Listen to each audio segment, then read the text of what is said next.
This is from www.timegenie.com. This article says it's about fascinating time zones and understanding time zones.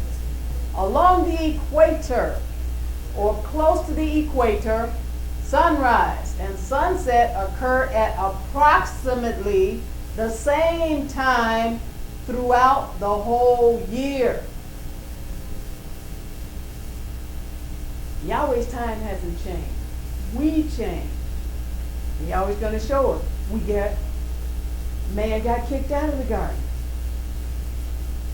It says, a country near the equator will generally have this time. 6 p.m. to 6 p.m. throughout the whole year. It doesn't change. They don't do this crazy thing like some people do, flip back and forth with daylight savings time. All right, let's go to Bereshith or Genesis, the first chapter.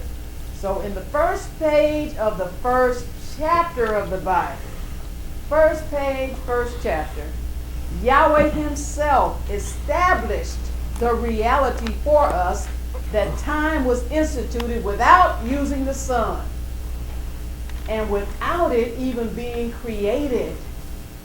That is significant. Yahweh himself established that.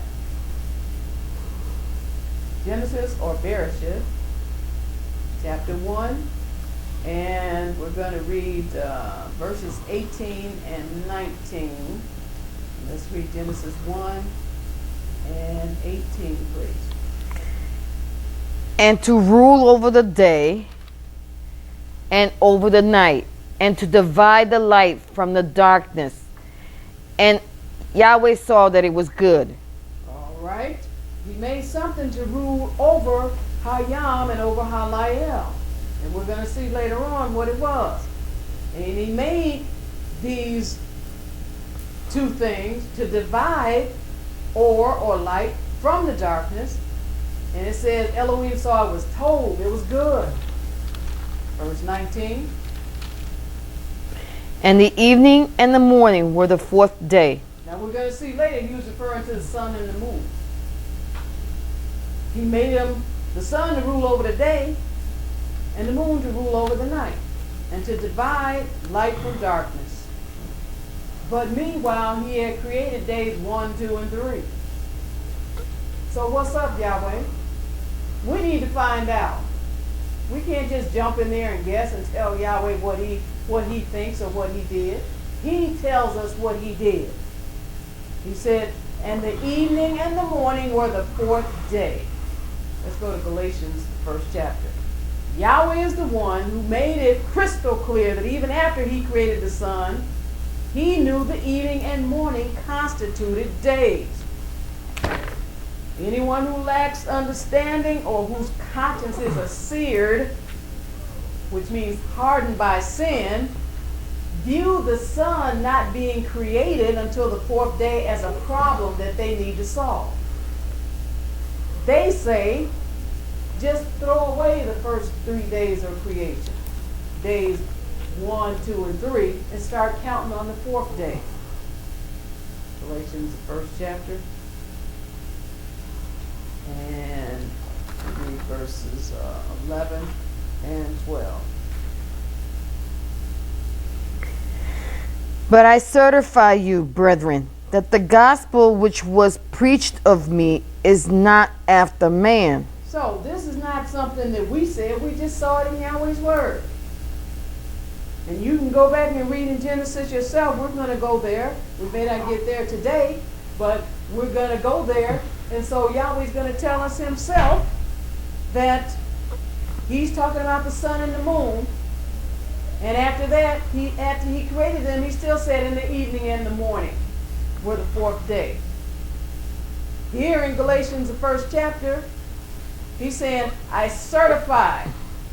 Like you can go down and you can get just a regular copy of something, or you can get a certified copy of a court document, which means it's really official. And they give you a raised seal and stuff like that. So that's the real deal.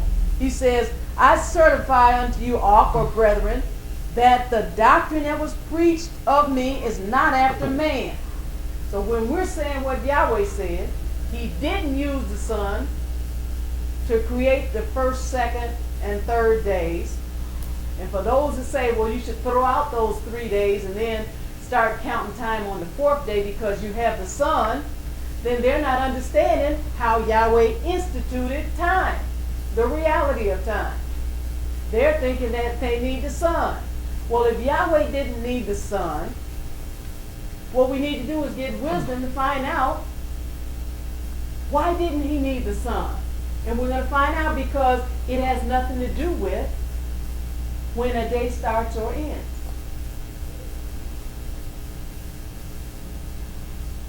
Verse 12. For I neither received it of man, neither was I taught it, but by the revelation of Yahshua Mashiach. This is the only way we could get this. We were observing days from sundown to sundown and sunset to sunset. And we opened ourselves up to the revelation that Yahweh showed us. And one of the things he showed us was he didn't use the sun on the first 3 days of creation.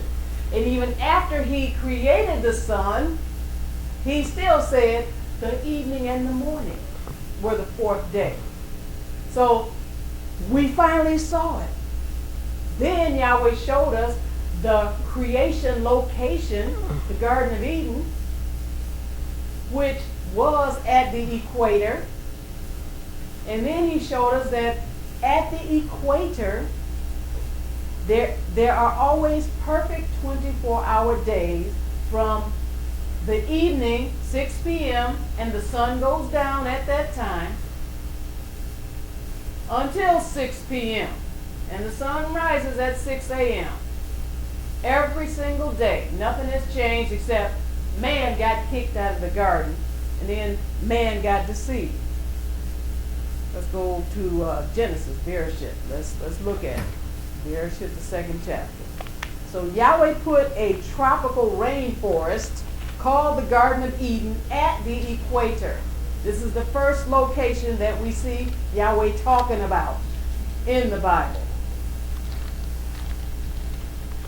So when you hear the word garden, you think about some little bitty something. But this was a lush tropical rainforest.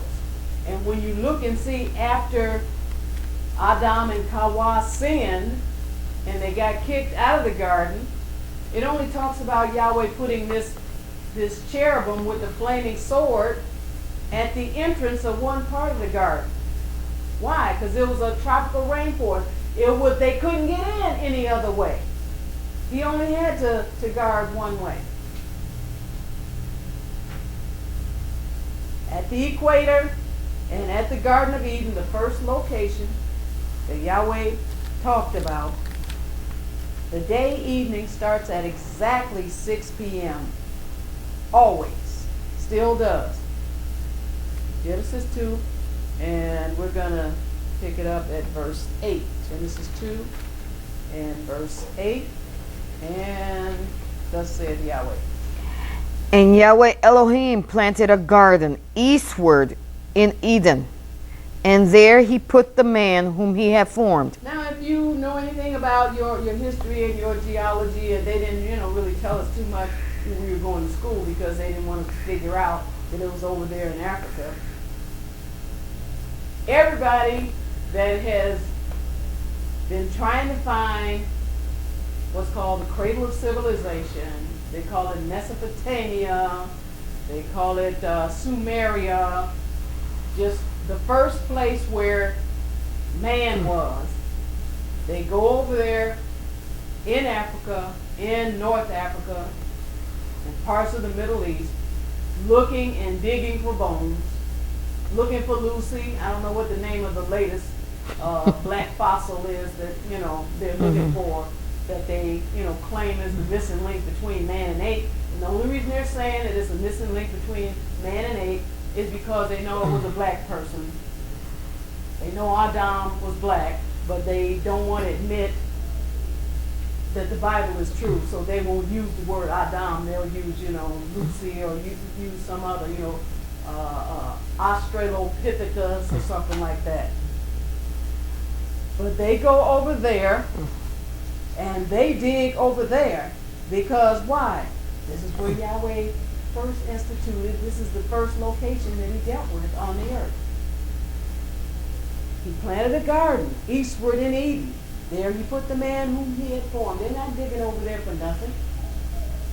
Scientists have done lots of research, and they keep going back over there because that's where Yahweh put it. Verse 9. And out of the ground made Yahweh Elohim to grow every tree that is pleasant to the sight and good for food, the tree of life also in the midst of the garden, and the tree of knowledge of good and evil. So we're talking about trees, not little scrawny, things that you see. We're talking about trees like the cedars of Lebanon, like the redwoods in Southern California. I mean, these are like trees, big, wide, trees. Again, when we hear the word garden, we don't really get the idea of this tropical rainforest, because that's what's at the equator. Tropical rainforest. You think about the Amazon rainforest, and there are no paths that are cut in these different forests. So out of the ground he made to grow every tree. A tree, not a little sprig, but a tree. Mm-hmm. Verse 10.